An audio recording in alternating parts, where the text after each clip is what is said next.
नमस्कार प्रेक्षकांनो, सावळ्याची जणू सावली या मालिकेच्या आजच्या भागामध्ये काही इंटरेस्टिंग आणि जबरदस्त ट्विस्ट आपण सर्व जण पाहणार आहोत. तर हो प्रेक्षकांनो, आता मालिकेमध्ये लवकरच आता सावलीपर्यंत एक सत्य पोहोचणार आहे. ते म्हणजे की जी तिची एक हरवलेले बाळ ट्रेनमधून काही गुंडांनी चोरून घेऊन गेलेलं असतं, तेच बाळ आता ओवी आहे हे तिच्या लक्षात आलेलं असतं. तर हो, आता कशामुळे हे एवढी मोठी बाब ओवीच्या लक्षात आलेलं आहे हे सविस्तर आपण पाहणार आहोत.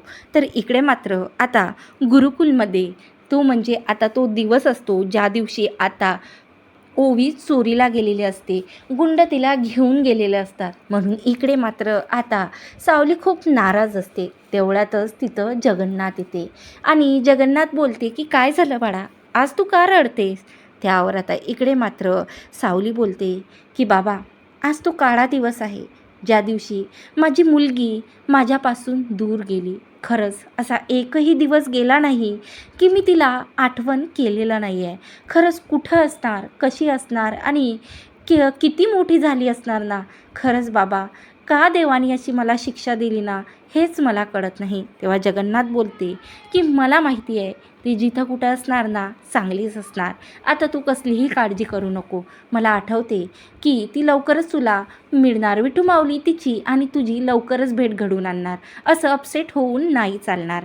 आणि तेव्हा आता लगेच इकडे तेवढ्यातच तिथं येते ती म्हणजे ओवी.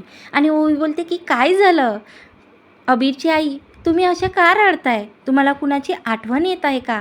तेव्हा आता सावलीला बघून तिला असं वाटते की तिचीच मुलगी आली. म्हणून आता लगेच सावली ओवीला मिठी मारते आणि बोलते की बाळा, काही झालं नाही आहे, मी ठीक आहे. अशीच तुझ्यासारखी कोणातरी गोड मुलीची मला आठवण झाली म्हणून माझ्या डोळ्यात अश्रू आले. आणि आता अबीर बोलते की आई, मी असताना बघ तुला अशी कोणाची आठवण कशी होणार बघ. मी आहे ना, मी आणि ओवी तुझ्या डोळ्यात अश्रूसुद्धा येऊ देणार नाही. तेव्हा अबीर बोलते हो ना ओवी. तेव्हा आता लगेच ओवी बोलते की हो टीचर, आम्ही इथं खेळू का अबीरची आई? तेव्हा आता लगेच इकडे ओवी आणि अबीर खूप खेळत असतात, पळापळी खेळत असतात. तेव्हा आता लगेच ओवीच्या पायाला लागते. तेव्हा आता लगेच सावली ओवीकडे धावत जाते आणि तिच्या पायाला लागलेलं बघायला जाते. तेव्हा तिला आता तिच्या मुलीच्या पायावर जशी जन्मखून तिचं बाळ झाल्यावरती पायावरती असते, तशी जन्मखून तिला ओवीच्या पायावरती दिसते. तेव्हा ती आता ओवीला विचारते की बाळा, हे तुझ्या पायावरती काय आहे? आणि तेव्हा आता तिच्या डोळ्यातून अश्रू येतात. कारण जेव्हा तिनं तिच्या मुलीला बघितलं तेव्हा तिच्या मुलीच्यासुद्धा डाव्या पायावरती एक जन्मखून असते आणि तशीच्या तशी जन्मखून तिला ओवीच्या पायावरती दिसते. म्हणून ती आता लगेच जगन्नाथला आवाज देते आणि बोलते की बाबा बघा ना, ओवीच्या पायावरली ही खून तुम्हाला आठवते का काही? तेव्हा आता जगन्नाथ बोलते नाही काय?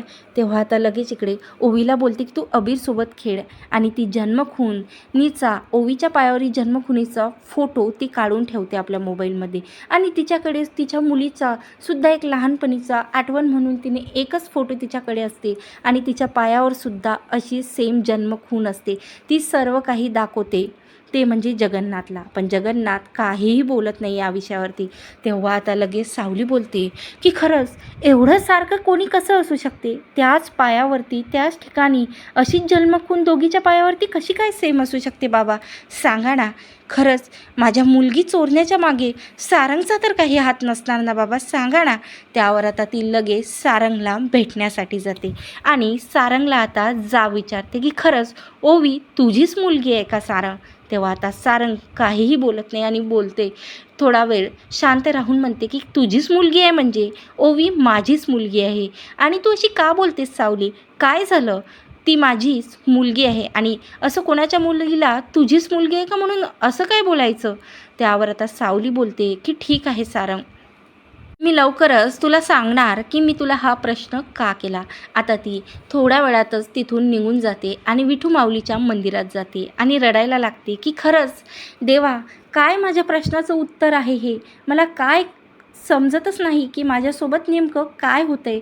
खरंच ओवीच्या पायावरची जी जन्मखून आहे आणि माझ्या मुलीच्या पायावरची सुद्धा जी जन्मखून आहे ती सेम आहे.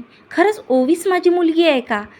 पण ती सारंग तर म्हणतो की त्याची मुलगी आहे. खरंच देवा विठू माऊली मला माझ्या प्रश्नाची उत्तरे दे. तर खरंच प्रेक्षकांनो, आता सावलीपर्यंत हे सत्य पोहोचणार का की ओवीच तिची हरवलेली मुलगी आहे?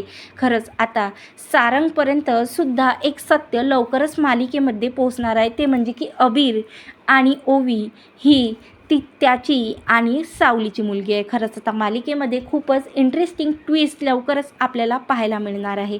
म्हणून असेच इंटरेस्टिंग ट्विस्ट बघण्यासाठी माझ्या चॅनलवर नवीन असाल तर नक्की सबस्क्राईब करा. व्हिडिओ आवडल्यास लाईक करा. धन्यवाद. जय गजानन माऊली.